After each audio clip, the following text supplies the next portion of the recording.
ओम शांति। आज की मुरली में गीत बजा है, ना वह हमसे जुदा होंगे। बाबा ने कहा कि योग को अग्नि कहा जाता है, याद की आग है ये। और आग में क्या होता है कि सब भस्म हो जाता है। तो बाबा ने कहा कि ये जो याद की आग है, इसमें जो है तुम्हारे सर्व पाप भस्म हो जाते हैं। तुम तमो प्रधान से सतो प्रधान बन जाते हो। इसलिए बाबा ने कहा कि सतो प्रधान को कहा जाता है पुण्य आत्मा और तमो प्रधान को कहा जाता है पाप आत्मा। तो बाबा ने कहा इससे सिद्ध होता है कि आत्मा ही सतो प्रधान बनती है और आत्मा ही तमो प्रधान बनती है, अर्थात आत्मा ही पावन और पतित बनती है ना। इसलिए बाबा ने कहा कि जब पतित आत्माएं हैं जिस समय, तो ये दुनिया रावण राज्य है, और जब पावन आत्माएं हैं तो राम राज्य है, और भारत ही पावन, भारत ही पतित बनता है। तो बाबा ने कहा भारत को पावन कौन बनाता है ना। वो तो हम जानते हैं कि बाबा ही पतित पावन है, और बाप ही आकर के सर्व आत्माओं को पावन बनाते हैं। फिर बाबा ने कहा फिर क्या होता है कि जब सब आत्माएं पावन बन जाती हैं, तो सभी आत्माएं शांति धाम अपने घर वापस चली जाती हैं, है ना। तो बाबा ने कहा कि ये इतनी छोटी सी बात भी, सहज बात भी समझ नहीं आती है, क्योंकि जब तक ये बात दिल से ना समझे तब तक ब्राह्मण ना बन सके, और जब तक ब्राह्मण ना बने तब तक बाप से वर्षा नहीं मिल सकता।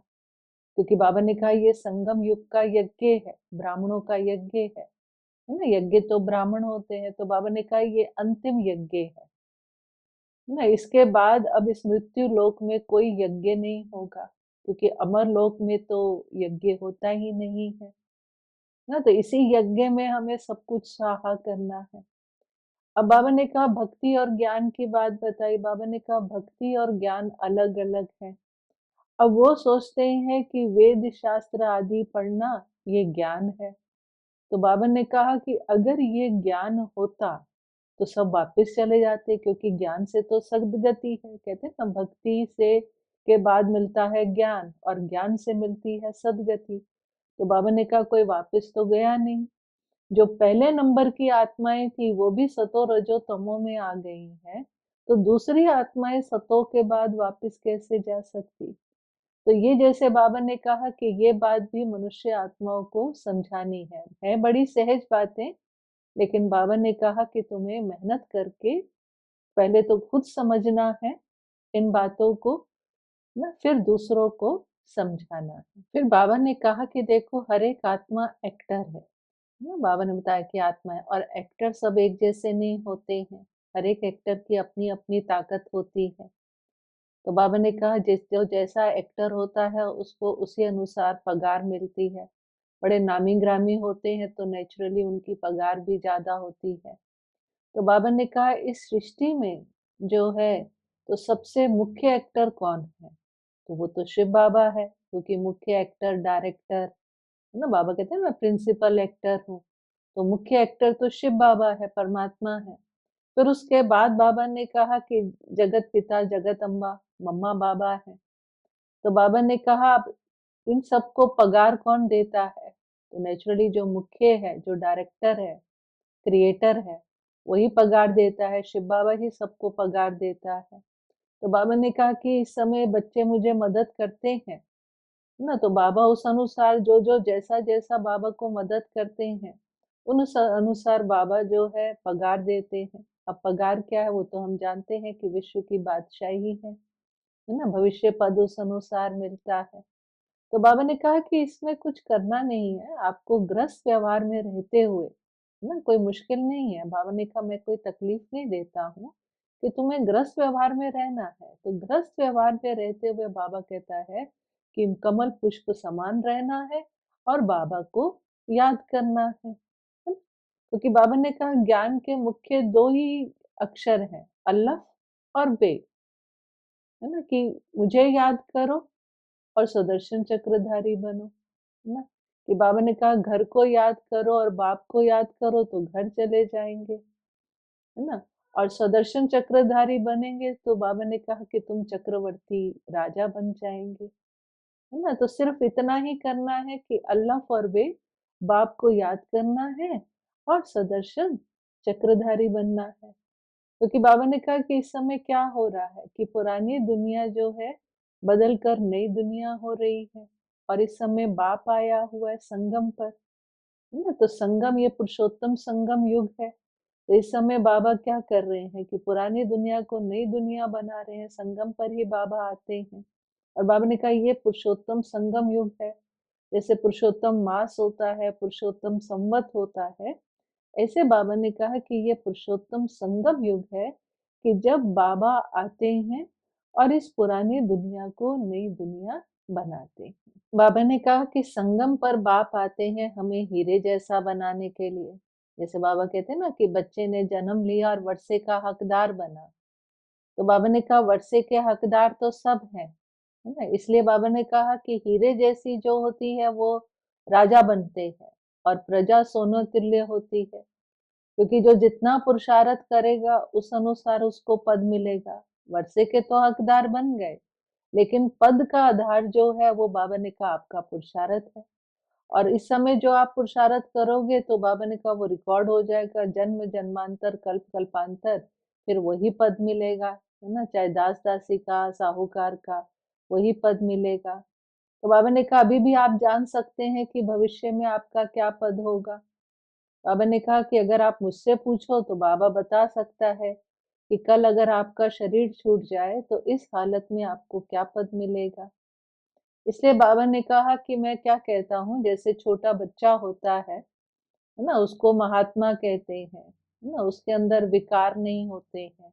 तो बाबा ने कहा कि बाबा भी क्या कहते हैं, बाबा भी हम बच्चों को यही समझाते हैं कि इस दुनिया में आप जो भी देख रहे हो ये सब विनाशी है ना? ये सब कब्र दाखिल होने वाले हैं, इसलिए इनसे ममत्व हटा दो, है ना? तो बाबा ने ममत्व हटाने के लिए कहा।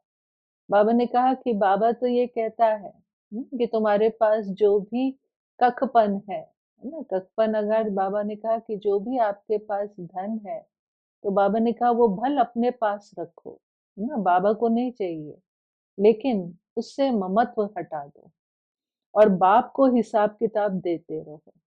फिर बाबा जो है अपने आप ही डायरेक्शन देगा कि इसको इस सेवा में लगाओ। लेकिन बाबा ने कहा कि ममत्व आपको हटाना है ना? फिर बाबा अपने आप ही हिसाब किताब देंगे तो बाबा डायरेक्शन देगा। फिर बाबा ने कहा कि जैसे हॉस्पिटल खोलते हैं तो हॉस्पिटल किसके लिए खोले जाते हैं? बीमारों के लिए।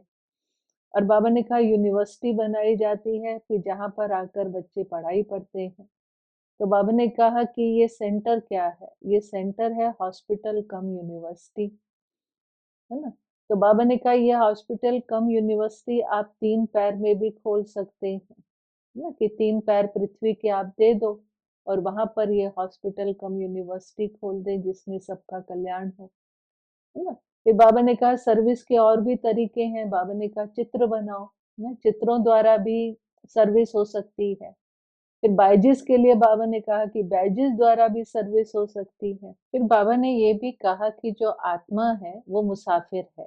जैसे पहले कहा ना आत्मा एक्टर है ना? फिर बाबा ने कहा आत्मा जो है वो ट्रेवलर है, ट्रेवल करती है ना? मुसाफिर है। और बाबा ने कहा अब तुम्हारी मुसाफरी पूरी हुई। तो जब मुसाफरी पूरी होती है तो कहाँ जाते हैं? घर वापस जाते हैं। तो बाबा ने कहा अपना घर कितना प्यारा है ना? फिर भक्ति में भी बाबा ने कहा कि आपने मेहनत करी, क्या मेहनत करी? घर जाने की, है ना? ईश्वर से बोला कि ईश्वर हमें अपने पास बुला लो, है ना? फिर बाबा ने कहा सन्यासियों ने भी शांति का रास्ता दिखाया, शांति धाम का, निर्वाण का रास्ता दिखाया, लेकिन सुख धाम का रास्ता तो कोई बता ना सके, है ना? वो तो ब्रह्म को ही ईश्वर समझ लेते हैं। तो आत्मा जो है, बाबा ने कहा कि आत्मा जो मुसाफिर है ना? उसको वापस अपने घर जाना है। तो बाबा ने कहा आत्मा क्या है ना? ये एक सबसे बड़ा वंडर है कि आत्मा क्या है? तो बाबा ने कहा देखो भ्रिकुटी के बीच आत्मा निवास करती है ना? कितनी सूक्ष्म है। फिर बाबा ने कहा अब इतनी सूक्ष्म, अब इसको दिखाओ कैसे? तो बाबा ने कहा आप सफेद स्टार के रूप में दिखा सकते हैं। बाबा ने कहा भक्ति में भी शालिग्राम रूप में आपकी पूजा होती है तो इतनी छोटी तो नहीं दिखाते हैं, बड़ी दिखाते हैं। तो बाबा ने कहा ये एक वंडर है कि इतनी छोटी सी आत्मा में कितना ज्ञान भरा हुआ है, कितना पाठ भरा हुआ है, जो आत्मा बजाती ही रहती है, अविनाशी पाठ भरा हुआ है, जो कभी रुकता ही नहीं है ना? अविनाशी ड्रामा है ना, चलता ही रहता है, रुकता ही नहीं है। बाबा ने कहा झाड़ है, सतयुग में झाड़ छोटा होता है, अब झाड़ बड़ा हो गया है। तो ये बाबा ने कहा कि आत्मा अपने में ही एक बहुत बड़ा वंडर है। फिर बाबा ने कहा देखो तुम्हारा पार्ट मेरे से ज्यादा है, मेरा पार्ट कम है इस ड्रामा में, तुम बच्चों का पार्ट इस ड्रामा में जास्ती है। मैं तो तुम्हें स्वर्ग में सुख में भेजकर बाबा क्या करेंगे, बाबा कहते मैं तो विश्राम में चला जाऊंगा, बस मेरा इतना ही पार्ट है। फिर बाबा ने धारणा की बात कही ना कि अगर धारणा नहीं होती है तो बाबा ने कहा दो बातें चेक करो। एक, बाप की याद, अगर बाप की याद नहीं है तो धारणा नहीं होगी। दूसरा बाबा ने कहा खान पान, अगर खान पान की गड़बड़ है तो भी धारणा नहीं होगी। तो बाबा ने कहा ये वो दो बातें चेक करो, क्योंकि इस समय तुम ब्राह्मण से देवता बन रहे हो, है ना? वर्तमान में बाबा ने कहा तुम संगम युगी ब्राह्मण हो, फिर उसके बाद देवता के बाद हम क्षत्रिय बनेंगे।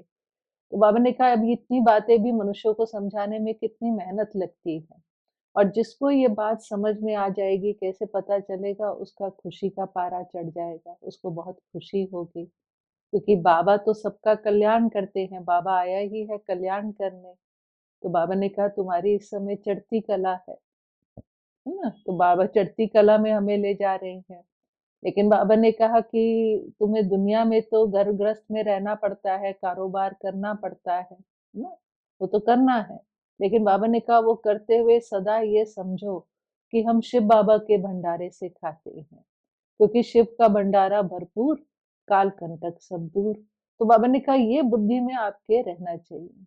बाकी बाबा ने कहा कि बाप कुछ लेता नहीं है, बाप तो दाता है, देता है। फिर भी बाबा ने कहा कि अटेंशन खिंचवाया कि अगर तुम किसी को धन देते हो, है ना, तो बाबा ने कहा पात्र देखो। अगर आपने किसी को धन दिया और उस धन से उसने कोई बुरा काम करा, तो बाबा ने कहा उस पाप का आपके ऊपर भी है ना बोझ आएगा। इसलिए बाबा कहता है कि पाप आत्माओं से लेन देन नहीं करो, है ना, क्योंकि अब हम पुण्य आत्मा बन रहे हैं, तो पाप आत्माओं से लेन देन नहीं करनी है ना। और भी बाबा ने कहा कि आपको किसी को दुख नहीं देना है, ये दुख की लेन देन भी नहीं करनी है, किसी से मोह भी नहीं रखना है, क्योंकि मोह से भी हिसाब किताब बनता है। और बाबा ने कहा अगर तुम मुझे अपना कखपन देते हो तो उसके बदले में मैं तुम्हें कितना बड़ा ब्याज देता हूँ, कितना भारी यहाँ इंटरेस्ट मिलता है ना। बाबा कहते हैं ना एक का पदम गुणा, तो बाबा ने कहा इंटरेस्ट कितना भारी बाबा देता है, क्योंकि बाबा कितना भोला है ना, कि आप देते क्या हो और बाबा रिटर्न में विश्व की बादशाही महल देता है, जो सुदामा का मिसाल है। आज के वरदान में बाबा ने कहा आदि रतन की स्मृति से अपने जीवन के मूल्य को जानने वाले सदा समर्थ भव। बाबा ने कहा आदि देव ब्रह्मा के बच्चे, ब्रह्मा कुमार कुमारियां कौन है, वो मास्टर आदि देव है ना। तो बाबा ने कहा जब आप अपने को आदि रतन समझ के समझेंगे तो आपको अपने जीवन की मूल्य होगा, वैल्यू होगी, क्योंकि आदि रतन अर्थात वो ईश्वरीय रतन है, प्रभु रतन है ना। इसलिए बाबा ने कहा कि जो भी आप कर्म करते हो, जो भी कार्य करते हो, तो उस कार्य करने से पहले अपने आप को ये स्मृति में रखो कि मैं कौन हूँ, मैं मास्टर आदि देव हूँ, मैं आदि रतन हूँ। तो क्या होगा, आपको समर्थ भव का वरदान मिल जाएगा। तो जिसके पास समर्थ भव का वरदान है, बाबा ने कहा उसका कुछ भी व्यर्थ नहीं जा सकता। आज का स्लोगन, बाबा ने कहा ज्ञानी तो आत्मा वह है जो धोखा खाने से पहले परख कर स्वयं को बचा ले। ओम शांति।